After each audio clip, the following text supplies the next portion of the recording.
ಸೀತೆ.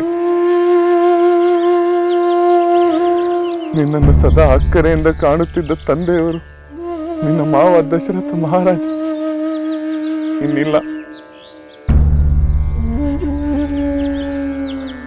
ಲಕ್ಷ್ಮಣ, ನನ್ನೊಂದಿಗೆ ನೀನು ಕೂಡ ತಂದೆ ಇಲ್ಲದ ತಬ್ಬಲಿ ಆಗಿಬಿಟ್ಟೆ ಅಲ್ಲ.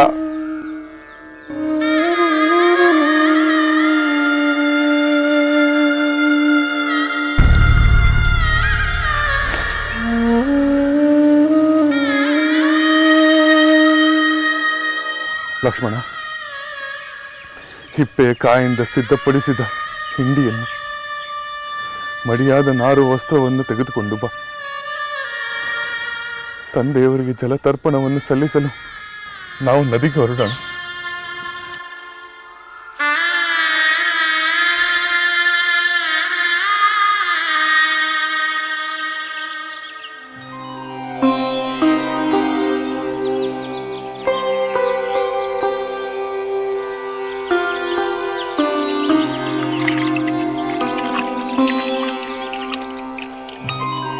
हे ताता, तुभ्यमे तद्भवतु. ತಂದೆ, ಈ ತೀರ್ಥವನ್ನು ನಿಮಗೆ ಅರ್ಪಿತವಾಗಲಿ.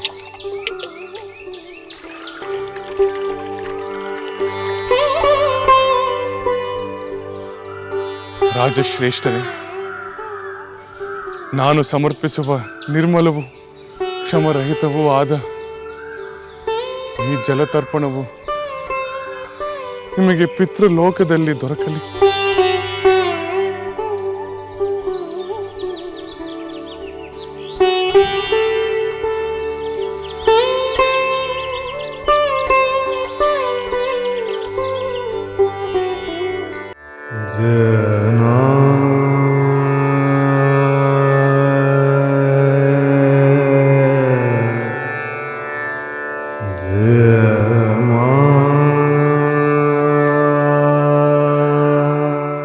ಮಹಾಪ್ರಭುಗಳಿಗೆ ಪ್ರಣಾಮಗಳು.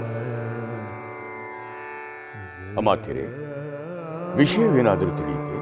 ಅಯೋಧ್ಯೆಯಲ್ಲಿ ರಾಜಪುತ್ರರಾಗಲಿ ರಾಜಮಾತೆಯರಾಗಲಿ ಇಲ್ಲವೆಂಬ ಸುದ್ದಿ ಬಂದಿದೆ ಪ್ರಭು. ಏನು? ಅಯೋಧ್ಯೆಯಲ್ಲಿ ಯಾರೂ ಇಲ್ಲವೇ? ಅವರೆಲ್ಲ ಎಲ್ಲಿಗೆ ಹೋದರು ಮಂತ್ರಿಗಳೇ? ಚದುರಂಗ ಬಲ ಸಹಿತ ಭರತ ಮತ್ತು ಶತ್ರುಘ್ನರು ಚಿತ್ರಕೂಟದಲ್ಲಿರುವ ಸೀತಾರಾಮ ಲಕ್ಷ್ಮಣರನ್ನು ನೋಡಲು ಹೋಗಿದ್ದಾರೆ. ಚಿತ್ರಕೂಟವೆಂದರೆ ಅದು ಅರಣ್ಯ ಪ್ರದೇಶವಲ್ಲವೇ? ಸೀತಾರಾಮ ಲಕ್ಷ್ಮಣರು ಅಲ್ಲೇನು ಮಾಡುತ್ತಿದ್ದಾರೆ? ಪ್ರಭು, ಇದಕ್ಕೆ ಕುಟುಂಬ ಕಲಹ ಕಾರಣವೇ? ದಶರಥ ಮಹಾರಾಜರ ಅರಮನೆಯಲ್ಲಿ ಕುಟುಂಬ ಕಲಹಕ್ಕೆ ಅವಕಾಶವಿಲ್ಲ. ತಂದೆ, ತಾಯಿ, ಪುತ್ರರೆಲ್ಲರೂ ಆದರ್ಶವಾದಿಗಳು. ಅಭಿಪ್ರಾಯ ಭೇದಕ್ಕೆ ಅವಕಾಶವಿಲ್ಲವೆಂದ ಮೇಲೆ ಕಲಹವಾಗಲು ಸಾಧ್ಯವೇ ಇಲ್ಲದೆ. ಹಾಗಿದ್ದರೆ ಸೀತೆ ರಾಮ ಲಕ್ಷ್ಮಣರು ಚಿತ್ರಕೂಟಕ್ಕೆ ಹೋಗಲು ಕಾರಣವೇನು? ಅದೊಂದು ದುರಂತ ಕತೆ ಮಹಾರಾಜರೇ. ತಾವು ಕೇಳಿದರೆ ಖಂಡಿತ ದುಃಖಿಸುತ್ತೀರಿ. ಸುಖವೋ ದುಃಖವೋ ತಿಳಿದು ಬಂದ ವಿಷಯವನ್ನು ತಿಳಿಸಿದೆ. ದುಃಖವಾಗುವುದೆಂದು ಸತ್ಯವನ್ನು ಮರೆಮಾಚಲು ಸಾಧ್ಯವಿಲ್ಲ. ಅದೇನಾಯಿತೆಂದರೆ,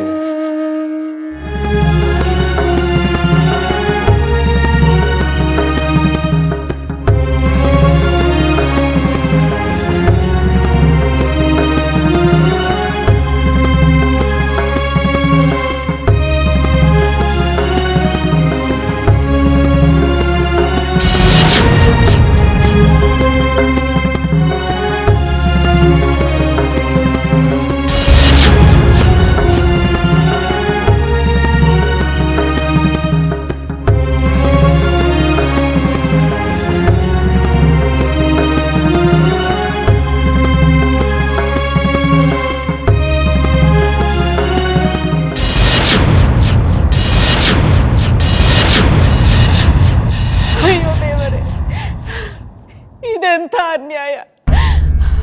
ಮಗಳೇ ಸೀತೆ, ಸುಕುಮಾರಿಯಾದ ನಿನಗೆ ವನವಾಸವೇ?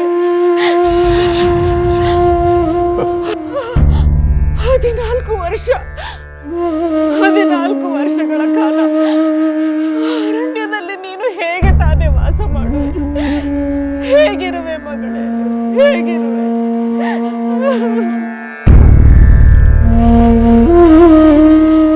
ನಮ್ಮ ಮುದ್ದಿನ ಮಗಳು ನಾನು ಮಾಡದ ಅಪರಾಧಕ್ಕೆ ಇಂತಹ ಕಠಿಣ ಶಿಕ್ಷೆಗೆ ಗುರಿಯಾಗಬೇಕೆ? ಸುಖದಿಂದ ಬೆಳೆದ ನಮ್ಮ ಸೀತೆ ಅರಣ್ಯದ ಕಷ್ಟಗಳನ್ನು ಹೇಗೆ ಸಹಿಸುವಳು?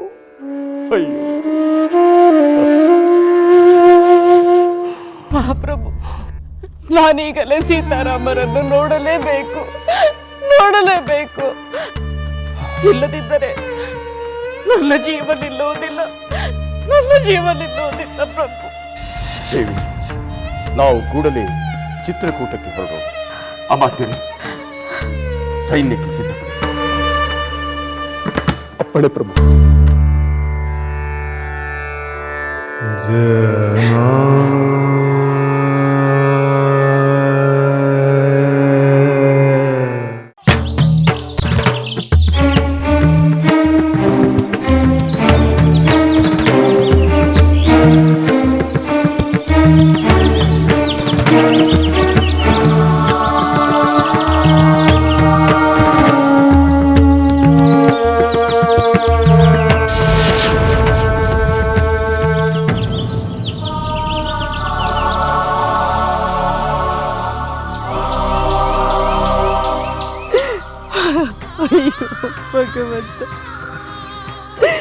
ಅಯ್ಯೋ ಭಗವಂತ, ಈ ದೃಶ್ಯವನ್ನು ನೋಡಲು ನನ್ನನ್ನು ಬದುಕಿಸಿರುವೆ.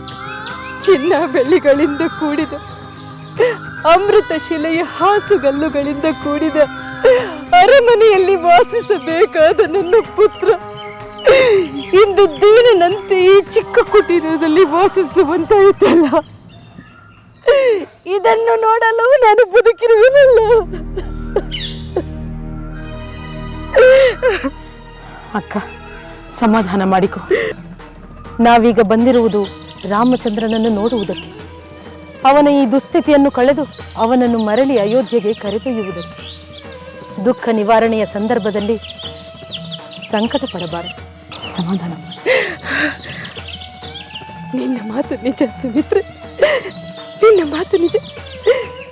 ನನ್ನ ರಾಮನನ್ನು ಕಾಣುವ ಭಾಗ್ಯವಾದರೂ ನನಗೆ ದೊರೆಯುತ್ತಲ್ಲ, ಅಷ್ಟೇ ನನಗೆ ಸಾಕು.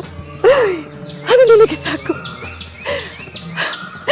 ಸಹೋದರಿ ಕೌಸಲ್ಯ, ಸಹೋದರಿ ಸುಮಿತ್ರ, ಸೀತಾ ರಾಮ ಲಕ್ಷ್ಮಣರ ಈ ದುರಾವಸ್ಥೆಗೆ ಕಾರಣಳಾದ ನಾನೇ ಅವರು ಹಿಂದಿರುಗಿ ಬರುವಂತೆ ಶಕ್ತಿ ಮೀರಿ ಪ್ರಯತ್ನ ಪಡುತ್ತೇನೆ.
ನನ್ನ ಎಲ್ಲ ಮಾತೆಯರನ್ನು ನಾನಿರುವ ಕಡೆಯೇ ನೋಡುತ್ತಿದ್ದೇನೆ. ನನ್ನ ಭಾಗ್ಯವೇ ಭಾಗ್ಯ. ಇದು ನನ್ನ ಜೀವನದ ಅತ್ಯಂತ ಸಂತೋಷದ ದಿನ.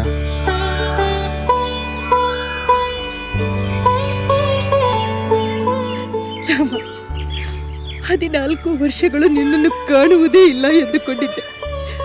ಆದರೆ ಭರತನಿಂದಾಗಿ ಕಾಣುವಂತಾಯಿತು. ನನ್ನ ಹೋದ ಜೀವ ಮತ್ತೆ ಬಂದಂತಾಯಿತು. ಮಾತೆ, ನಾವು ಅಯೋಧ್ಯೆಯಿಂದ ಹೊರಟಾಗಲಿಂದ ನಿಮ್ಮೆಲ್ಲರ ಹಿತಚಿಂತನೆ ಮಾಡುತ್ತಿದ್ದೆ. ಆದರೆ ತಮ್ಮೆಲ್ಲರನ್ನು ಇಷ್ಟು ಬೇಗ ಸಂದರ್ಶಿಸುತ್ತೇನೆ ಎಂದು ನಾನು ಅಂದುಕೊಂಡಿರಲಿಲ್ಲ.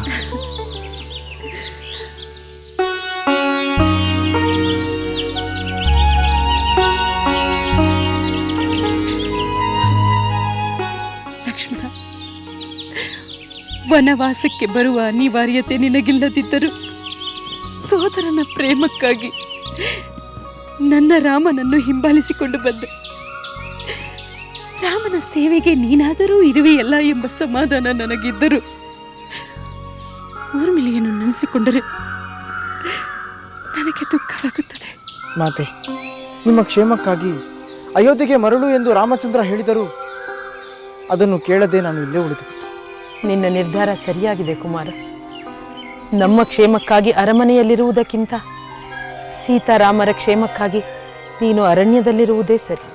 ನನ್ನ ಅತ್ತೆಯವರ ಸೇವೆ ಮಾಡುವ ಭಾಗ್ಯ ತಪ್ಪಿತ್ತಲ್ಲ ಎಂಬ ವಿಷಾದ ನನ್ನಲ್ಲಿತ್ತು. ಈಗ ನಿಮ್ಮನ್ನೆಲ್ಲ ಕಂಡು ಸ್ವಲ್ಪ ಸಮಾಧಾನವಾಯಿತು. ಸೀತೆ, ಜನಕನ ಪುತ್ರಿಯಾಗಿ, ದಶರಥನ ಸೊಸೆಯಾಗಿ, ನನ್ನ ರಾಮನ ಸತಿಯಾಗಿ ಈ ವನವಾಸವನ್ನು ಹೇಗೆ ಸಹಿಸುತ್ತಿರುವೆ? ಕಮಲದಂತೆ ಇರುವ ನಿನ್ನ ಮುಖ ಬಾಡಿ ಹೋಗಿರುವುದನ್ನು ಕಂಡು ನನ್ನ ಕರುಳೇ ಕಿತ್ತು ಬರುತ್ತಿದೆ. ಬೇಡ ಮಾತೆ, ನೀವು ದುಃಖಿಸಬಾರದು. ಈ ಕಷ್ಟ ಕಾರ್ಪಣ್ಯಗಳೆಲ್ಲ ತಾತ್ಕಾಲಿಕ. ಬಹುಬೇಗನೆ ನಿಮ್ಮ ದುಃಖದ ಕಾರ್ಮೋಡ ಸೆರೆದು ಸಂತೋಷದ ಪೂರ್ಣಚಂದ್ರ ಕಾಣಿಸುತ್ತಾನೆ.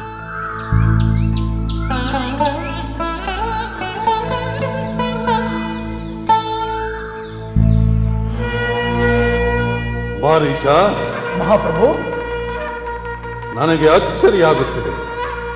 ಆ ಅಧಿಕ ಪ್ರಸಂಗಿ ಕುಬೇರ ಅಲಕಾಪುರಿಯ ಅರಮನೆಯಲ್ಲಿ ತಲೆಮರೆಸಿಕೊಂಡಿದ್ದಾನೋ ಅಥವಾ ನನಗೆ ಹೆದರಿ ಲಂಕೆಯನ್ನು ಬಿಟ್ಟು ಓಡಿದ ಹಾಗೆ ಈ ಅಲಕಾಪುರಿಯನ್ನು ಬಿಟ್ಟು ಪಲಾಯನ ಮಾಡಿದ್ದಾನೋ ಹೇಗೆ? ಪ್ರಭು, ಚಂಡಮಾರುತದಂತೆ ಅಲಕಾಪುರಿಯನ್ನು ನಮ್ಮ ಸೈನ್ಯವು ಮುತ್ತಿದಾಗ ಅವರ ಬಹುತೇಕ ಸೈನ್ಯವು ನಾಶವಾಗಿ ಹೋಗಿದೆ. ಉಳಿದವರು ದಿಕ್ಕಾಪಾಲಾಗಿ ಓಡಿ ಹೋಗಿದ್ದಾರೆ. ಈ ಹೊತ್ತಿಗೆ ಆ ಕುಬೇರನ ಜಂಘಾಬಲವು ಉಡುಗಿ ಹೋಗಿರುತ್ತದೆ. ಅವನ ಪಡೆಯು ಪುಡಿ ಪುಡಿಯಾದರೂ ನನ್ನೆದುರು ಗಡಗಡನೆ ನಿಂತು ಮಂಡಿಯೂರು ಬೇಡುವುದನ್ನು ಬಿಟ್ಟು ಈ ಕುಬೇರನು ಎಲ್ಲಿಗೆ ಹೋಗಿದ್ದಾನೆ? ಪಲಾಯನ ಮಾಡಿ ಕೈಲಾಸಪತಿಯ ಶರಣಾಗಿದ್ದಾನೋ ಹೇಗೆ? ಎಲ್ಲವೋ ದುರಹಂಕಾರಿ ದಶಕಂಠ, ನಮ್ಮ ಕುಬೇರ ಪ್ರಭುಗಳು ನಿನ್ನನ್ನು ನೋಡಿ ಎಲ್ಲಿಯೂ ಅಡಗಿ ಕುಳಿತಿಲ್ಲ. ಅನಾಚಾರ, ಸಹೋದರ ದ್ರೋಹಿಗಳಿಂದ ಅಧರ್ಮಿಯಾದ ನಿನ್ನ ಜೊತೆ ಯುದ್ಧ ಮಾಡುವುದು ಅವರಿಗೆ ಶೋಭೆಯಲ್ಲ. ನಿನ್ನಂತಹ ಪಾತಕಿಯನ್ನು ಸೋಲಿಸಲು ಕುಬೇರ ಪ್ರಭುಗಳೇಕೆ ಬೇಕು? ಅವರ ಸೇವಕನಾದ ಈ ಮಣಿಭದ್ರನೇ ಸಾಕು. ಮೊದಲು ನನ್ನ ಜೊತೆ ಯುದ್ಧ ಮಾಡಿ ಗೆದ್ದು ನಿನ್ನ ಜೀವ ಉಳಿಸಿಕೋ ನೋಡೋಣ. ಏನು? ನೀನು ನನ್ನೊಡನೆ ಯುದ್ಧ ಮಾಡುತ್ತೀಯಾ? ಯೋಗ್ಯತೆಗೆ ಮೀರಿ ಮಾತನಾಡುತ್ತಿರುವ ನಿನ್ನನ್ನು ಕ್ಷಣ ಮಾತ್ರದಲ್ಲಿ ಧ್ವಂಸ ಮಾಡುತ್ತೇನೆ. ತಾಳ್ಮೆ ಪ್ರಭು. ಸೋದರನೊಡನೆ ಹೋರಾಡಲು ಬಂದು ಈ ಸೇವಕನೊಡನೆ ಕಾದಾಡಿದ ಎಂಬ ಅಪಕೀರ್ತಿ ತಮಗೇಕೆ? ಅಂದರೆ ನನ್ನನ್ನು ಕೆಣಕುತ್ತಿರುವ ಈ ಕೂಳನನ್ನು ನೀನು ಸಂಹಾರ ಮಾಡುವೆಯ ಮಾರೀಚ? ಪ್ರಭು, ಇವನು ನನ್ನ ಘನತೆಗೂ ತಕ್ಕವನಲ್ಲ. ಇವನನ್ನು ಸಂಹರಿಸಲು ನಮ್ಮ ಧೂಮ್ರಾಕ್ಷನೇ ಸಾಕು. ಧೂಮ್ರಾಕ್ಷ, ಏನಪ್ಪಣೆ ಪ್ರಭು? ನಿನ್ನ ಪರಾಕ್ರಮದಿಂದ ಈ ದುರುಳನನ್ನು ಈಗಲೇ ಸಂಹರಿಸು. ಓಹೋ, ಅದೆಷ್ಟರ ಮಹಾ ಕೆಲಸ! ಏ ಯಕ್ಷ ಕುನ್ನಿ, ಬಾರೋ ಬಾ, ಬಂದು ನನ್ನ ಈ ಆಯುಧದ ರುಚಿಯ ನೋಡು ಬಾ.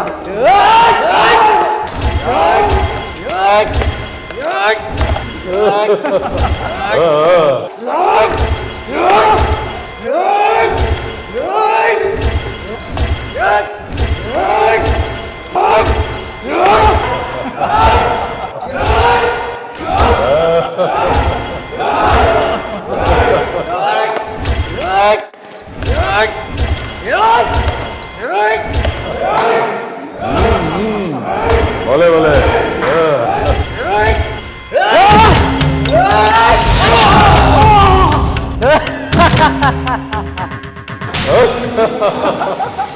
ಓಡಿ ಹೋದ. ಮಾತಿನಲ್ಲಿ ಮಹಾಪರಾಕ್ರಮ ಎಂದು ತೋರಿಸಿದ ಮಣಿಭದ್ರ ಓಡಿ ಹೋದ.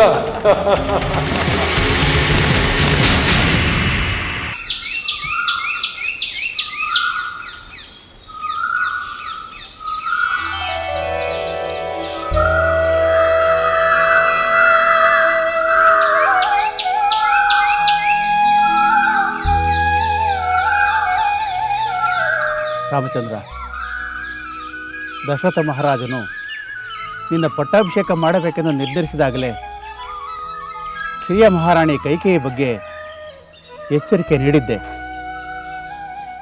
ಆದರೆ ಅವೆಲ್ಲವೂ ವ್ಯರ್ಥವಾಯಿತು. ಗುರುವರ್ಯ, ಈಗ ಅದೆಲ್ಲ ಏಕೆ? ಎಲ್ಲ ಮುಗಿದು ಹೋದ ಮೇಲೆ ನಾನು ಯಾರ ಮೇಲೂ ತಪ್ಪು ಹೇರಿಸಲು ಇಷ್ಟವಿಲ್ಲ. ಅದು ನಿನ್ನ ಉತ್ತಮ ಸ್ವಭಾವ ರಾಮಚಂದ್ರ. ಆದರೆ ನಿನ್ನ ತಾಯಿ ಕೌಸಲ್ಯೆ, ಲಕ್ಷ್ಮಣನ ತಾಯಿ ಸುಮಿತ್ರೆ ಅಪಾರವಾದ ದುಃಖವನ್ನು ಅನುಭವಿಸುತ್ತಿದ್ದಾರೆ. ನಿನ್ನ ವಿಯೋಗದ ದುಃಖವನ್ನು ತಾಳಲಾರದೆ ಮಹಾರಾಜರು ಅಸುನೀಗಿದರು. ಅಯೋಧ್ಯೆಯ ಸಿಂಹಾಸನವನ್ನು ನೀನೇ ಏರಬೇಕೆಂಬುದು ಅವರ ಅಭಿಲಾಷೆಯಾಗಿತ್ತು. ಗುರುವರ್ಯ, ನಾನು ಅಯೋಧ್ಯೆಯ ಸಿಂಹಾಸನವನ್ನು ಏರುವ ಮೊದಲೇ ನಾನು ಅದನ್ನು ತ್ಯಜಿಸಿದ್ದೇನೆ. ನೀನು ಹಾಗೆ ಹೇಳೋ ಹಾಗಿಲ್ಲ ರಾಮಚಂದ್ರ. ನೀನು ದಶರಥ ಮಹಾರಾಜನ ಜ್ಯೇಷ್ಠ ಪುತ್ರ. ಅವರ ಉತ್ತರಾಧಿಕಾರಿಯಾಗುವುದು ಧರ್ಮ. ಗುರುವರ್ಯ, ಆ ಧರ್ಮಕ್ಕಿಂತ ನನಗೆ ಪಿತೃವಾಕ್ಯ ಪರಿಪಾಲನೆ ಪರಮ ಧರ್ಮ. ಆದರೂ ಎಲ್ಲವನ್ನು ಮತ್ತೊಮ್ಮೆ ಚೆನ್ನಾಗಿ ಪರ್ಯಾಯಿಸಿ ನಿರ್ಧಾರ ತೆಗೆದುಕೊಳ್ಳುವುದು ಒಳ್ಳೆಯದು. ಭಲೆ ಭಲೆ ಧೂಮ್ರಾಕ್ಷ, ಭಲೆ ಭಲೆ.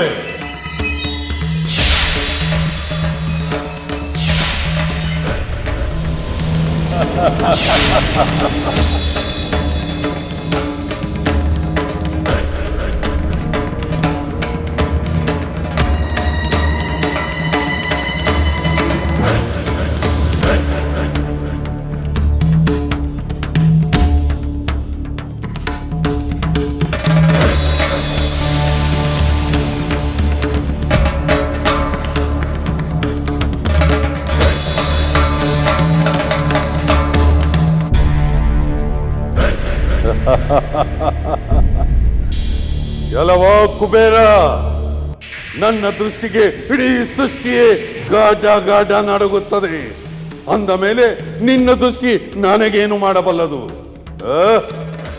ಹಿರಿಯನೆಂಬ ಮದದಿಂದ ನನಗೆ ಬುದ್ಧಿ ಹೇಳಲು ಬಂದ ವಿವೇಕಿ, ಅಂಟ ಮಣಿಬದ್ಧನನ್ನು ಯುದ್ಧಕ್ಕೆ ಕಳುಹಿಸಿದ ಅಂಜು ಪುರುಕ. ಧೈರ್ಯವಿದ್ದರೆ ನನ್ನೊಡನೆ ಹೋರಾಡು, ಪರಾಕ್ರಮವಿದ್ದರೆ ನನ್ನನ್ನು ಎದುರಿಸು.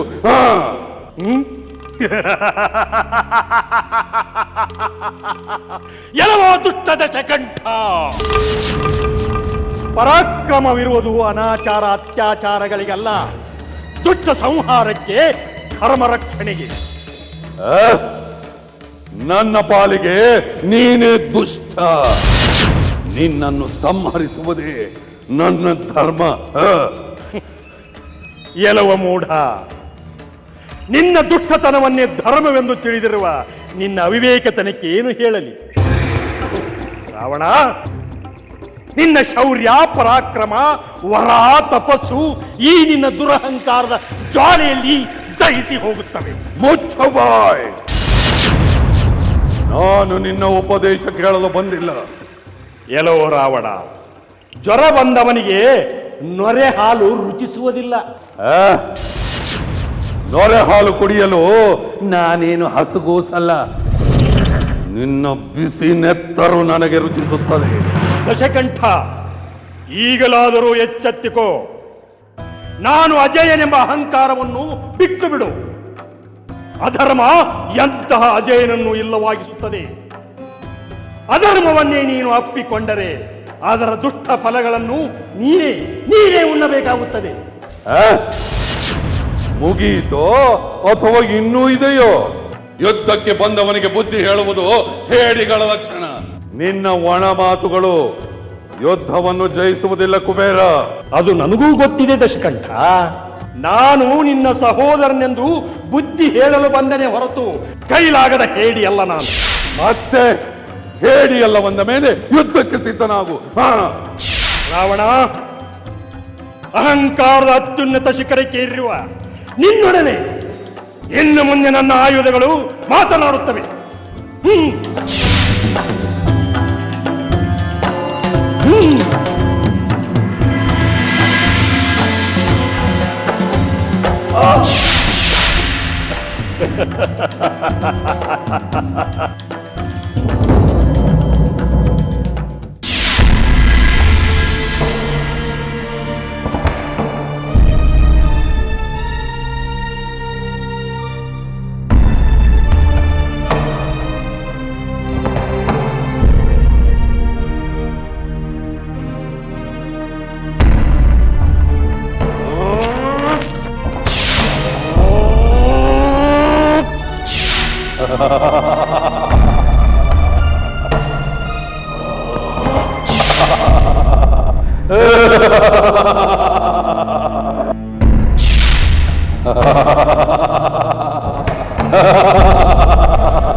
ಕುಬೇರ, ನಾನಿಲ್ಲಿದ್ದೇನೆ. ಮಾಯಾವಿ, ಅರಗಿಸಿಕೊ ನನ್ನ ಆಯುಧಗಳನ್ನು. ನಿನ್ನೆಲ್ಲ ಅಸ್ತ್ರಗಳನ್ನು ಅರಗಿಸಿಕೊಳ್ಳುವ ಶಕ್ತಿ ನನಗಿದೆ ಕುಬೇರ.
ಮಾರೀಚ, ನಡೆ ಹೋಗೋಣ.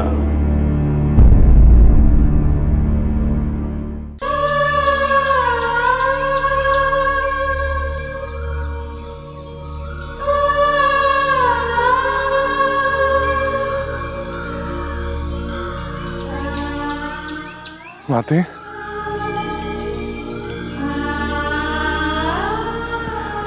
ರಾಮ, ರಾಮಚಂದ್ರ, ನನ್ನಿಂದ ನಿನಗೆ ಅನ್ಯಾಯವಾಗಿದೆ. ನನ್ನ ಸ್ವಾರ್ಥದಿಂದ ನೀನು ಅರಣ್ಯವಾಸ ಮಾಡುವಂತಾಯಿತು. ನಿನ್ನೊಂದಿಗೆ ಸುಕುಮಾರಿ ಸೀತಾ, ಸಹೋದರ ಲಕ್ಷ್ಮಣ ಎಲ್ಲರೂ ವನವಾಸ ಮಾಡುವಂತಾಯಿತು. ಕ್ಷಮೆ ಕೇಳುವ ಅರ್ಹತೆ ನನಗಿಲ್ಲ ಕುಮಾರ. ಆದರೂ ಬೇಡಿಕೊಳ್ಳುತ್ತಿದ್ದೇನೆ, ಕ್ಷಮಿಸುವೆಯಾ ಕುಮಾರ? ಮಾತೆ, ಬೇಡಿ ಮಾತೆ, ಬೇಡಿ. ನೀವು ನನ್ನಲ್ಲಿ ಕ್ಷಮೆ ಕೇಳಬಾರದು. ಅದು ನನಗೆ ಅಶ್ರೇಯಸ್ಸು. ಮಾತೆ ಆದವಳು ಏನೇ ಮಾಡಿದರೂ ತನ್ನ ಪುತ್ರನ ಶ್ರೇಯಸ್ಸಿಗೆ ಅಲ್ಲವೇ? ಬೇಡ ಕುಮಾರ, ಬೇಡ. ನನ್ನನ್ನು ಮಾತೆ ಎಂದು ಕರೆಯಬೇಡ. ಮಾತೆ ಎಂಬ ಪವಿತ್ರ ಶಬ್ದಕ್ಕೆ ಕಳಂಕ ತಂದ ದುಷ್ಟೆ ನಾನು. ನನ್ನ ಪುತ್ರ ಭರತನೆದುರೇ ಅತಿ ಸಣ್ಣವಳಾದ ಅಲ್ಪಜೀವಿ ನಾನು. ಮಾತೆ ಅಲ್ಲ ಕುಮಾರ, ಮಾತೆ ಅಲ್ಲ. ಮಾತೆ, ವಿಧಿ ಸಂಕಲ್ಪದಲ್ಲಿ ಎಲ್ಲರೂ ಒಂದು ನಿಮಿತ್ತ ಮಾತ್ರ. ಅರಣ್ಯವಾಸ ನನ್ನ ವಿಧಿ ಲಿಖಿತ. ಅದಕ್ಕೆ ನೀವು ದುಃಖ ಪಡುವುದು ಬೇಡ. ಆದರೂ ಸೀತೆ ಹಾಗೂ ಲಕ್ಷ್ಮಣನೊಂದಿಗೆ ನಾನು ಈ ಅರಣ್ಯದಲ್ಲಿ ಸುಖವಾಗಿದ್ದೇನೆ. ಕುಮಾರ, ರಾಮಚಂದ್ರ, ಇಷ್ಟೆಲ್ಲ ಅನ್ಯಾಯ ಮಾಡಿದ ನನ್ನನ್ನು ನಿಂದಿಸದೆ ಒಂದೇ ಒಂದು ಕಠಿಣ ಮಾತನ್ನು ಆಡದೆ ಆದರಿಸುತ್ತಿರುವ ನಿನ್ನ ಹಿರಿಮೆಗೆ ನನ್ನ 1000 ನಮಸ್ಕಾರಗಳು.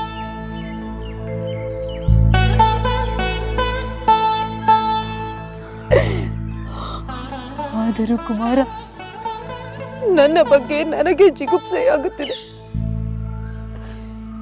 ಇಂತಹ ಪಾಪ ಕಾರ್ಯ ಮಾಡಿದ ನನಗೆ ಬದುಕುವ ಯಾವ ಅಧಿಕಾರವೂ ಇಲ್ಲವೆನಿಸುತ್ತಿದೆ ಕುಮಾರ. ಮಾತೆ, ದಯಮಾಡಿ ಅಂತಹ ಮಾತನಾಡಬೇಡಿ. ಬದುಕು ಸಾವು ನಮ್ಮ ಕೈಯಲ್ಲಿಲ್ಲ, ಎಲ್ಲವೂ ಕಾಲನ ಕೈಯಲ್ಲಿದೆ. ಮಹಾರಾಜರ ಸಾವಿಗೆ ಕಾರಣಳಾದ ಅವರ ಆಯಸ್ಸು ಮುಗಿದಿತ್ತು. ಆ ವಿಷಯ ಬಿಡಿ. ಬಿರುಗಾಳಿಯಿಂದ ಮುರಿದು ಬಿದ್ದ ಮನೆಯನ್ನು ಮತ್ತೆ ಕಟ್ಟುವುದರತ್ತ ನಾವು ಗಮನ ಹರಿಸಬೇಕು. ಹೌದು ಕುಮಾರ, ಈಗ ಆ ಕೆಲಸ ಮಾಡಬೇಕು. ಬಿರುಗಾಳಿಯಾಗಿ ಬೀಸಿದ ನಾನೇ ಕಟ್ಟುವ ಕೆಲಸವನ್ನು ಮಾಡಬೇಕಾಗಿದೆ. ರಾಮಚಂದ್ರ, ನಾನು ಕೇಳಿದ ವರಗಳನ್ನು ನಾನು ಹಿಂದಕ್ಕೆ ಪಡೆಯುತ್ತಿದ್ದೇನೆ. ನೀನು ಅಯೋಧ್ಯೆಗೆ ಬಂದು ರಾಜನಾಗು ಕುಮಾರ. ಮಾತೆ,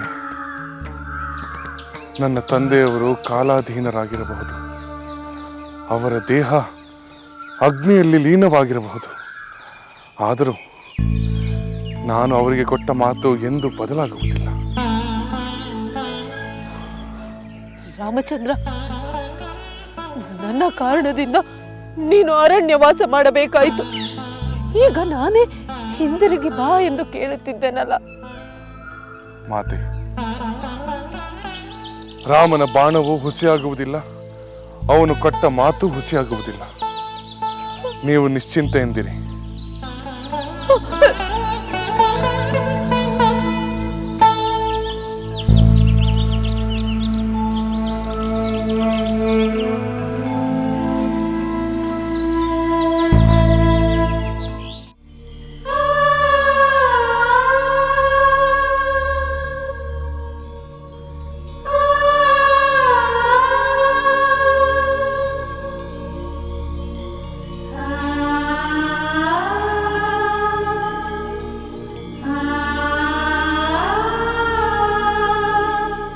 ಸೀತೆ, ಮಗಳೇ,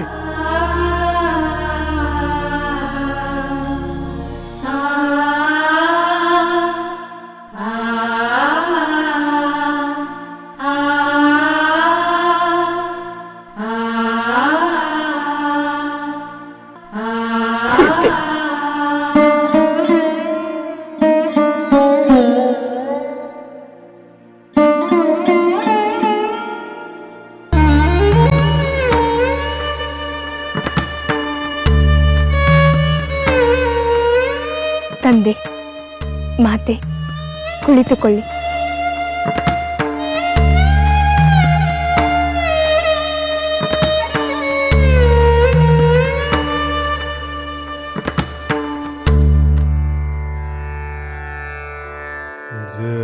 ಸೀತೆ, ಅಯೋಧ್ಯೆಯಲ್ಲಿ ನಡೆದ ಸಂಗತಿಗಳೆಲ್ಲ ನಮಗೆ ತಿಳಿಯಿತು. ದಶರಥ ಮಹಾರಾಜರ ಅವಸಾನದ ವಾರ್ತೆ ಕೇಳಿದಾಗ ನಾವೆಲ್ಲ ದಿಗ್ಭ್ರಾಂತರಾದೆವು. ಅದರ ಜೊತೆಗೆ ನೀನು ನಿನ್ನ ಪತಿ ಹಾಗೂ ಮೈದುನನೊಂದಿಗೆ ವನವಾಸಕ್ಕೆ ತೆರಳಿದ ವಿಷಯ ತಿಳಿದು ಹೃದಯ ಒಡೆದು ಹೋದಷ್ಟೇ ಆಘಾತವಾಯಿತು. ಕೂಡಲೇ ಹೊರಟು ಬಂದೆ. ಅದೇ ವೇಳೆಗೆ ಭರತ ಶತ್ರುಘ್ನರು ನಿಮ್ಮನ್ನು ಕಾಣಲು ಬರುವರೆಂಬ ಸುದ್ದಿ ಕೇಳಿ ಎಲ್ಲರನ್ನೂ ಕಾಣಬಹುದೆಂದು ಬಂದೆ. ನನ್ನ ಪತಿ ಶ್ರೀರಾಮಚಂದ್ರನ ಪಟ್ಟಾಭಿಷೇಕದ ಹಿಂದಿನ ದಿನ ಅಸಂಭ್ರಮ ಸಂತೋಷಗಳನ್ನು ಅನುಭವಿಸಿದೆ. ಮರುದಿನ ಪಟ್ಟಾಭಿಷೇಕದ ಬದಲು ವನವಾಸದ ವಿಷಯ ತಿಳಿಯಿತು. ನಾನು ಕಾಡಿ ಬೇಡಿ ನನ್ನ ಪತಿಯನ್ನು ಒಪ್ಪಿಸಿ ಅವರೊಂದಿಗೆ ಹೊರಟು ಬಂದೆ. ಇದು ತಪ್ಪಲ್ಲ ಅಲ್ಲವೇ ಮಾತೆ? ಅಲ್ಲ ಮಗಳೇ, ತಪ್ಪಲ್ಲ. ಪತಿವ್ರತ ಧರ್ಮವನ್ನು ಪಾಲಿಸುವ ಎಲ್ಲ ಸ್ತ್ರೀಯರು ನಡೆದುಕೊಳ್ಳುವ ರೀತಿಯಲ್ಲಿಯೇ ನೀನು ನಡೆದುಕೊಂಡಿರುವೆ. ನೀನು ಅಯೋಧ್ಯೆಯಲ್ಲಿಯೇ ಉಳಿದುಕೊಂಡಿದ್ದರೆ ನಿನ್ನ ಪತಿಯಿಂದ ದೂರವಿದ್ದು ನೀನು ಸಂತೋಷದಿಂದಿರಲು ಸಾಧ್ಯವೇ ಇರಲಿಲ್ಲ. ಸೀತೆ, ನಿನ್ನ ಪತಿ ಶ್ರೀರಾಮಚಂದ್ರನು ಲೋಕೈಕ ವೀರನು. ಕಾಡಿನಲ್ಲಿದ್ದರೂ ನಿನ್ನನ್ನು ರಕ್ಷಿಸಬಲ್ಲನು. ಆದರೆ ಯುವರಾಣಿಯಾಗಬೇಕಾದವಳು ವನವಾಸಿಯಾಗಬೇಕಾಯಿತಲ್ಲ ಎಂಬ ಸಂಕಟ ಮನಸ್ಸಿನಲ್ಲಿ ಚುಚ್ಚುತ್ತಿದೆ ಮಗಳೇ. ನೀವು ಸಂಕಟ ಪಡಬೇಕಾಗಿಲ್ಲ ಮಾತೆ. ಇಲ್ಲಿ ನಾನು ನನ್ನ ಪತಿಯೊಡನೆ ಸಂತೋಷದಿಂದಿದ್ದೇನೆ. ಪುಣ್ಯತೀರ್ಥಗಳು, ಪುಣ್ಯಾಶ್ರಮಗಳ ಸಂದರ್ಶನ, ತಪಸ್ವಿಗಳ ಭೇಟಿಯಿಂದ ಸಮಯ ಸುಖವಾಗಿ ಕಳೆದು ಹೋಗುತ್ತಿದೆ.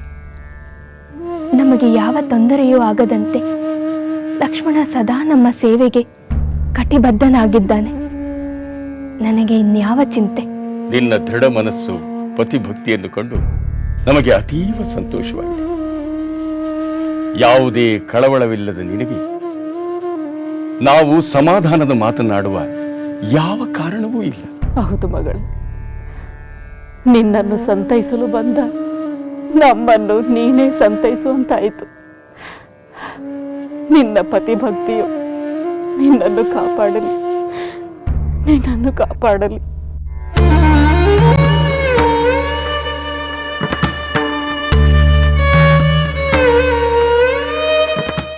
ಭಾರತ, ನೀನು ರಾಜ್ಯವನ್ನು ಬಿಟ್ಟು ಬರಬಾರದಾಗಿತ್ತು. ದಶರಥ ಮಹಾರಾಜರ ಉತ್ತರಾಧಿಕಾರಿಯಾಗಬೇಕಾದ ನೀನು ಹೀಗೆ ಕರ್ತವ್ಯ ವಿಮುಖನಾಗುವುದು ತಪ್ಪು. ಪ್ರಿಯ ಸೋದರ, ನಾನು ದಶರಥ ಮಹಾರಾಜರ ಉತ್ತರಾಧಿಕಾರಿ ಅಲ್ಲದಿರುವುದರಿಂದ ನಾನು ಕರ್ತವ್ಯವನ್ನು ಮೀರಿದಂತಾಗುವುದಿಲ್ಲ. ನಿನ್ನ ವಿಯೋಗದ ದುಃಖದಿಂದಲೇ ತಂದೆಯವರು ದಿವಂಗತರಾದರೆಂಬುದನ್ನು ಯಾರು ತಾನೇ ಮರೆಯಲು ಸಾಧ್ಯ? ಭರತ, ತಂದೆಯವರು ನನ್ನ ವಿಯೋಗದ ದುಃಖದಿಂದಲೇ ದಿವಂಗತರಾದರು ಎಂಬ ನೋವು ಸದಾ ನನ್ನನ್ನು ಬಾಧಿಸುತ್ತದೆ. ಅದಕ್ಕೆ ಕಾರಣ ಮಾತೆಯ ರೂಪದ ಕೈಕೆ ಎಂಬ ಈ ದುಷ್ಟ ಹೆಂಗಸು. ಇವಳ ಮಾತಿಗೆ ಮರುಳಾಗಿ ತಂದೆಯವರು ಪಾಪ ಕಾರ್ಯವನ್ನು ಮಾಡಿಬಿಟ್ಟರು. ಈ ಪಾಪಿ ಹೆಂಗಸಿಗೆ ಘೋರವಾದ ನರಕವೇ ಅಂತಿಮ ಗತಿ. ಭರತ, ಮಾತಾಪಿತರ ನಿಂದನೆ ಮಹಾಪಾಪ. ಅಧರ್ಮದ ಕಾರ್ಯವನ್ನು ನಿಂದಿಸಿದರೆ ಮಹಾಪಾಪವಾಗುವುದಿಲ್ಲ ಸೋದರ. ನಾನು ನಿನ್ನ ದಾಸನಾಗಿ ಬಂದಿದ್ದೇನೆ. ನನ್ನ ಮೇಲೆ ಅನುಗ್ರಹ ತೋರು. ಅಯೋಧ್ಯೆಗೆ ಬಂದು ಪಟ್ಟಾಭಿಷಿಕ್ತನಾಗಿ ಕೋಸಲ ಸಾಮ್ರಾಜ್ಯವನ್ನು ಆಳು. ಪತಿಯನ್ನು ಕಳೆದುಕೊಂಡು ವಿಧವೆಯರಾಗಿರುವ ನಮ್ಮ ಮಾತೆಯರು ಇದೇ ಉದ್ದೇಶದಿಂದಲೇ ಇಲ್ಲಿಗೆ ಬಂದಿದ್ದಾರೆ. ಅವರ ಇಚ್ಛೆಯನ್ನು ನಿರಾಕರಿಸುವುದು ಒಳ್ಳೆಯದಲ್ಲ. ಹೌದು ರಾಮ, ನಮಗೆಲ್ಲ ಪ್ರಭುವು ನೀನೆ, ಆಸರಿಯೂ ನೀನೆ. ಹೌದು ರಾಮಚಂದ್ರ, ರಘುಕುಲದ ಸಂಪ್ರದಾಯದಂತೆ ಹಿರಿಯ ಪುತ್ರನಿಗೆ ಸಿಂಹಾಸನವೇರುವ ಅಧಿಕಾರ ನೀನೇ ಪಟ್ಟಾಭಿಷಿಕ್ತನಾಗಬೇಕು. ಹೌದು ಸೋದರ, ಕಿರಿಯ ಮಾತೆ ಕೈಕೇಯಿಯವರು ಸೇರಿದಂತೆ ಕೋಸಲದ ಪ್ರಜೆಗಳೆಲ್ಲರೂ ಅದನ್ನೇ ಬಯಸುತ್ತಾರೆ. ಸೋದರ ರಾಮಚಂದ್ರ, ಎಲ್ಲರ ನಿರೀಕ್ಷೆಯನ್ನು ಸುಳ್ಳು ಮಾಡದೆ ಕೃಪೆ ತೋರು. ಭರತ, ಹೇಳು ಭರತ.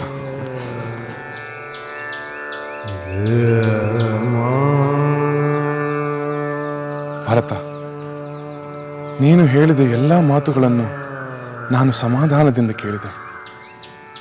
ಈಗ ನನ್ನ ಮಾತುಗಳನ್ನು ಕೇಳುತ್ತೀಯಾ? ಕೇಳುತ್ತೇನೆ, ಹೇಳು ಸೋದರ. ಭರತ, ನೀನು ಸತ್ಕುಲ ಪ್ರಸೂತ, ಸತ್ವಗುಣ ಸಂಪನ್ನ, ತೇಜಸ್ವಿ, ವ್ರತಾನುಷ್ಠಾನಗಳನ್ನು ಮಾಡಿರುವವನು. ರಾಜ್ಯ ಲೋಭದಿಂದ ನೀನು ಎಂದೂ ಪಾಪಾಚರಣೆ ಮಾಡುವುದಿಲ್ಲವೆಂದು ನನಗೆ ಚೆನ್ನಾಗಿ ಗೊತ್ತು. ಅದರಂತೆ ಮಹಾ ಪಾಪ ಮಾಡಿದವಳೆಂದು ನಿನ್ನ ಮಾತೆಯನ್ನು ನಿಂದಿಸುವುದು ತಪ್ಪು. ಕ್ಷಮಿಸು ಸೋದರ. ಭರತ, ಧರ್ಮಿಷ್ಠರಾದ ನನ್ನ ಮಾತಾಪಿತರ ಆದೇಶ ಮೇಲೆ ನಾನು ವನವಾಸಕ್ಕೆ ಹೊರಟು ಬಂದೆ. ಅದಕ್ಕೆ ವಿರುದ್ಧವಾಗಿ ನಡೆದುಕೊಂಡು ನಾನು ನಂಬಿದ ಧರ್ಮಕ್ಕೆ ನಾನೇ ದ್ರೋಹ ಮಾಡಲಿ? ಹಾಗಲ್ಲ ಸೋದರ. ಹೌದು ಭರತ, ನೀನು ಅಯೋಧ್ಯೆಯ ಅಧಿಕಾರವನ್ನು ವಹಿಸಿಕೊಳ್ಳಬೇಕು, ನಾನು ವನವಾಸವನ್ನು ಮಾಡಬೇಕು. ಹಾಗೆಂದು ತಂದೆಯವರು ಹಂಚಿಕೊಟ್ಟ ಕರ್ತವ್ಯಗಳನ್ನು ಪರಿಪಾಲಿಸಬೇಕಾದದ್ದು ಪುತ್ರರಾದ ನಮ್ಮ ಧರ್ಮ. ಭರತ, ನಮ್ಮ ತಂದೆಯಾದ ದಶರಥ ಮಹಾರಾಜರ ಪ್ರಮಾಣ, ಅವರು ನಿನಗೆ ನೀಡಿದ ರಾಜ್ಯಾಧಿಕಾರವನ್ನು ವಹಿಸಿಕೊಳ್ಳಬೇಕಾದದ್ದು ನಿನ್ನ ನಿಜವಾದ ಧರ್ಮ. ಅವರು ನನಗೆ ವಹಿಸಿರುವ ಕರ್ತವ್ಯವನ್ನು ನಾನು ಪಾಲಿಸುತ್ತೇನೆ. ಅದರ ಮುಂದೆ ಸಮಸ್ತ ಲೋಕಗಳ ಒಡೆತನ ನನಗೆ ತೃಣ ಸಮಾನ. ಸೋದರ ರಾಮಚಂದ್ರ, ನನ್ನ ತಾಯಿ ಕೇಳಿದ ವರದ ಕಾರಣವಾಗಿ ತಂದೆಯವರು ನನಗೆ ರಾಜ್ಯಾಧಿಕಾರವನ್ನು ನೀಡಿದರೆಂದೇ ಭಾವಿಸೋಣ. ಈಗ ನಾನೇ ಆ ರಾಜ್ಯಾಧಿಕಾರವನ್ನು ನಿನಗೆ ಕೊಟ್ಟರೆ ಅದನ್ನು ಸ್ವೀಕರಿಸುವುದರಲ್ಲಿ ತಪ್ಪೇನು? ಭರತ, ರಾಮಚಂದ್ರ ನಿನ್ನಿಂದ ರಾಜ್ಯಾಧಿಕಾರವನ್ನು ದಾನವಾಗಿ ಪಡೆಯಬೇಕಾಗಿಲ್ಲ. 14 ವರ್ಷ ಕಳೆದ ಮೇಲಾದರೂ ಅದು ರಾಮಚಂದ್ರನದೇ. ಆಮೇಲಲ್ಲ ಲಕ್ಷ್ಮಣ, ಈಗಲೂ ರಾಮಚಂದ್ರನೇ ದಶರಥ ಮಹಾರಾಜರ ಉತ್ತರಾಧಿಕಾರಿ ಎಂದು ನಾನು ಹೇಳುತ್ತಿದ್ದೇನೆ. ಸೋದರ ರಾಮಚಂದ್ರ, ಕೋಸಲ ರಾಜ್ಯವನ್ನಾಳಲು ನಿನ್ನನ್ನು ಬಿಟ್ಟರೆ ಬೇರೆ ಯಾರೂ ಸಮರ್ಥರಲ್ಲ. ಭರತ, ಆ ಸಾಮರ್ಥ್ಯ ಖಂಡಿತವಾಗಿಯೂ ನಿನ್ನಲ್ಲಿದೆ. ಇದು ಸೋದರನೆಂಬ ಅಭಿಮಾನದ ಮಾತು. ಆದರೆ ನನ್ನ ಮಿತಿ ಏನೆಂಬುದು ನಾನು ಬಲ್ಲೆ. ಸೋದರ ರಾಮಚಂದ್ರ, ದಯಮಾಡಿ ನೀನು ಅಯೋಧ್ಯೆಗೆ ಬಂದು ರಾಜನಾಗು. ಭರತ, ನಿನ್ನ ಪ್ರೀತಿ ಅಭಿಮಾನಗಳನ್ನು ಕಂಡು ನನ್ನ ಹೃದಯ ತುಂಬಿ ಬರುತ್ತಿದೆ. ಆದರೆ ನನಗೆ ವನವಾಸ ಕಷ್ಟಕರವೆಂದು ನೀನೇಕೆ ಭಾವಿಸುವೆ? ಮತ್ತಿನ್ನೇನು, ಈ ಅರಣ್ಯವಾಸ ನಿನಗೆ ಸುಖದ ಸುಪ್ಪತ್ತಿಗೆಯೇ? ಇದಕ್ಕೆಲ್ಲ ನನ್ನ ತಾಯಿಯೇ ಕಾರಣಳಾದಳು. ಭರತ, ಯಾರ ಕಷ್ಟಕ್ಕೆ ಯಾರು ಕಾರಣನಲ್ಲ. ಅವರವರ ಕರ್ಮಾನುಸಾರ ಸುಖ ದುಃಖಗಳು ಒದಗಿ ಬರುತ್ತದೆ. ಅಧಿಕಾರ, ಪ್ರತಿಷ್ಠೆ, ವೈಭವ, ಸಂಪತ್ತು ಎಲ್ಲವೂ ಕಡೆಯಲ್ಲಿ ವಿನಾಶವಾಗುತ್ತದೆ. ನಮಗೆ ಉಳಿಯುವುದು ನಮ್ಮ ನೀತಿ, ಧರ್ಮ, ಸನ್ನಡತೆ, ನಾವು ನಡೆದು ಬಂದ ಆದರ್ಶ ಅಷ್ಟೇ. ಭರತ, ದಯಮಾಡಿ ನಿನ್ನ ಮಾತೆಯನ್ನು ಮತ್ತೆ ಮತ್ತೆ ನಿಂದಿಸಬೇಡ. ಆಗಲಿ ರಾಮಚಂದ್ರ, ನಿಂದಿಸುವುದಿಲ್ಲ. ಆದರೆ ನಮ್ಮೆಲ್ಲರನ್ನು, ಕೋಸಲ ಸಾಮ್ರಾಜ್ಯವನ್ನು ರಕ್ಷಿಸಲು ದಯಮಾಡಿ ನೀನು ಅಯೋಧ್ಯೆಗೆ ಮರಳು. ಕ್ಷಮಿಸು ಭರತ. ನಾನು ನಂಬಿದ ಧರ್ಮ ಅದಕ್ಕೆ ಸಮ್ಮತಿ ನೀಡುವುದಿಲ್ಲ.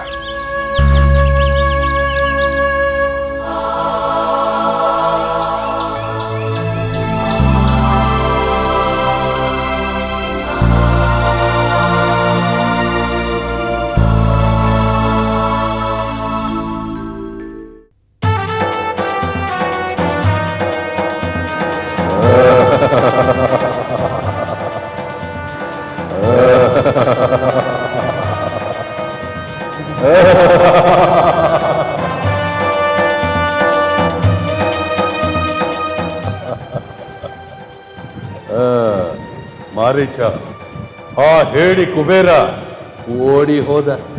ಇನ್ನು ಈ ಪುಷ್ಪಕ ವಿಮಾನ ನಮ್ಮದೇ.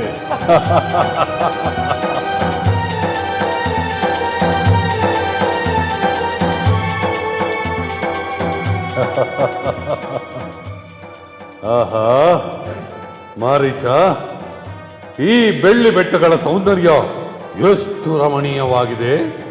ಪ್ರಭು, ತಾವು ಮನಸ್ಸು ಮಾಡಿದರೆ ಇದಕ್ಕಿಂತ ಮಿಗಿಲಾದ ಸೌಂದರ್ಯವನ್ನು ಲಂಕೆಯಲ್ಲೇ ಸೃಷ್ಟಿಸಬಹುದು. ಹೌದು ಮಾರೀಚ, ಏ ದಶಕಂಠ ಮನಸ್ಸು ಮಾಡಿದರೆ ಅಸಾಧ್ಯವಾದುದು ಯಾವುದೂ ಇಲ್ಲ. ಈ ಬೆಳ್ಳಿ ಬೆಟ್ಟಗಳ ಸೌಂದರ್ಯವನ್ನು ಲಂಕೆಯಲ್ಲೇ ನಿರ್ಮಿತ ಮಾಡುತ್ತೇನೆ.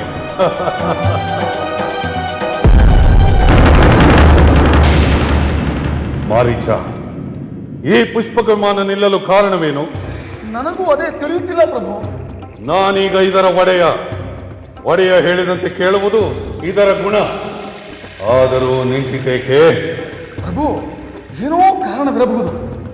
ಅಥವಾ ಈ ಪುಷ್ಪಕ ವಿಮಾನವು ಇನ್ನೂ ಕುಬೇರನೇ ನನ್ನ ಒಡೆಯರೆಂದು ಭಾವಿಸಿರಬಹುದೇ?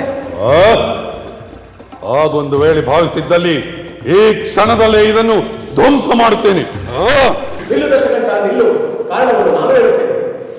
ಏಕೆ? ಏನು ಕಾರಣ? ಮಹಾದೇವ ಶಂಕರನು ಈ ಪರ್ವತ ಶಿಖರದಲ್ಲಿ ಪಾರ್ವತಿಯೊಡನೆ ವಿವರಿಸಿದ್ದಾನೆ.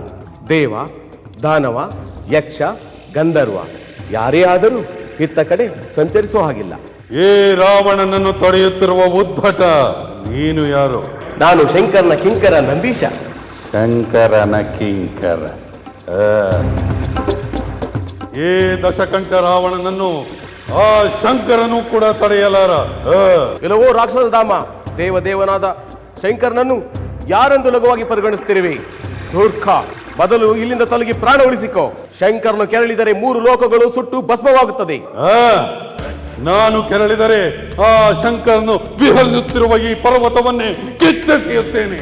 ಕೆಲವೋ ರಾವಣ, ಮೂರ್ಖನಂತೆ ವರ್ತಿಸಬೇಡ. ಮೂರ್ಖನಂತೆ ವರ್ತಿಸುತ್ತಿರುವುದು ನಾನಲ್ಲ, ನೀನು. ಮಂಗನಂತೆ ಕುಚೇಷ್ಟೆಯ ಮಾತುಗಳನ್ನಾಡುತ್ತಿರುವ ದುರುಳ.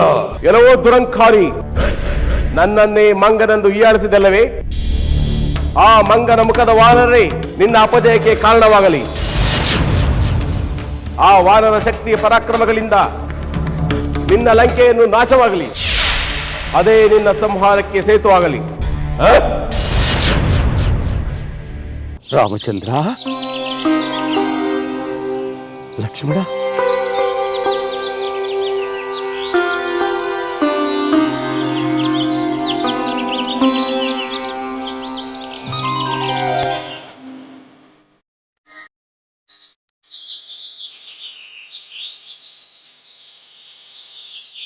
ಲಕ್ಷ್ಮಣ,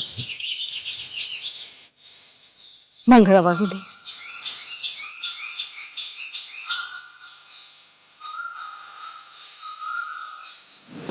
ಶುಭವಾಗಲಿ.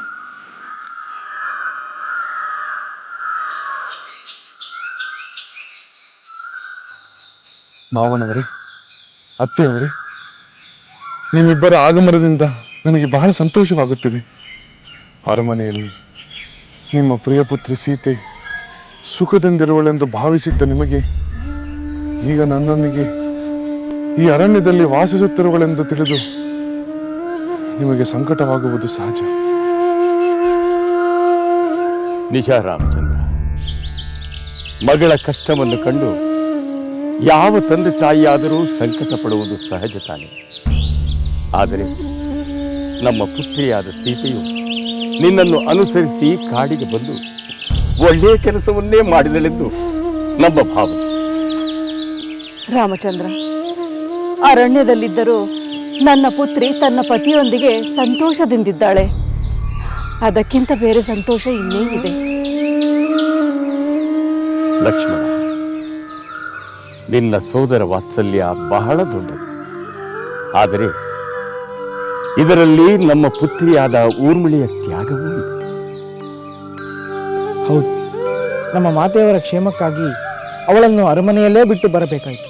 ರಾಮಚಂದ್ರ, ನಾನೊಂದು ಸಲಹೆಯನ್ನು ನೀಡಿದರೆ ತಪ್ಪಾಗಿ ಭಾವಿಸುವುದಿಲ್ಲ ತಾನೆ? ಅಗತ್ಯವಾಗಿ ನೀಡಿ.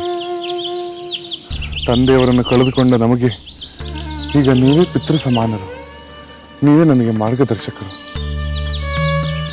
ರಾಮಚಂದ್ರ, ನಿನ್ನ ಧರ್ಮ ಶ್ರದ್ಧೆ ಮೆಚ್ಚತಕ್ಕದ್ದು. ಆದರೆ ಯಾವ ತಂದೆಯ ಮಾತಿನಿಂದ ನೀನು ಅರಣ್ಯವಾಸವನ್ನು ನಡೆಸುತ್ತಿರುವೆಯೋ ಆ ತಂದೆಯು ಇಂದಿಲ್ಲ. ಜೊತೆಗೆ ಭರತನ ತಾಯಿಯಾದ ಕೈಕೇಯಿಯ ಮನಸ್ಸೂ ಬದಲಾಗಿದೆ. ಆದ್ದರಿಂದ ನೀವುಗಳು ಅಯೋಧ್ಯೆಗೆ ಮರಳಿ ರಾಜ್ಯಭಾರವನ್ನು ನಡೆಸುವುದು ಸೂಕ್ತವೆಂದು ನನ್ನ ಭಾವನೆ. ಹೌದು ರಾಮಚಂದ್ರ, ಇದರಿಂದ ನಿನಗೆ ಯಾವ ಅಪವಾದವೂ ಬರುವುದಿಲ್ಲ. ನಮ್ಮ ಕ್ಷೇಮದ ದೃಷ್ಟಿಯಿಂದ ನೀವು ನಮಗೆ ನೀಡಿದ ಸಲಹೆಗೆ ನಾನು ಕೃತಜ್ಞನಾಗಿದ್ದೇನೆ. ನನ್ನ ತಂದೆ ಭೌತಿಕವಾಗಿಲ್ಲ, ಆದರೆ ಅವರು ನನ್ನ ಪಾಲಿಗೆ ಕೀರ್ತಿ ಶರೀರಿಯಾಗಿ ಎಲ್ಲೆಲ್ಲೂ ಕಾಣಿಸುತ್ತಾರೆ. ಅವರಿಗೆ ನೀಡಿದ ವಚನ ಪಾಲನೆಯಲ್ಲೇ ಅವರ ದಿವ್ಯ ಚೈತನ್ಯವಿದೆ ಎಂದು ನನ್ನ ನಂಬಿಕೆ. ನಾನು ಯಾವುದೇ ಕಾರಣಕ್ಕೂ ನನ್ನ ಕರ್ತವ್ಯದಿಂದ ವಿಮುಖನಾಗಲಾರೆ. ನನ್ನನ್ನು ಕ್ಷಮಿಸಿ. 14 ವರ್ಷಗಳ ಕಾಲದ ನಮ್ಮ ವನವಾಸವನ್ನು ಯಶಸ್ವಿಯಾಗಿ ಮುಗಿಸುವಂತೆ ನಮ್ಮನ್ನು ಹರಸಿ.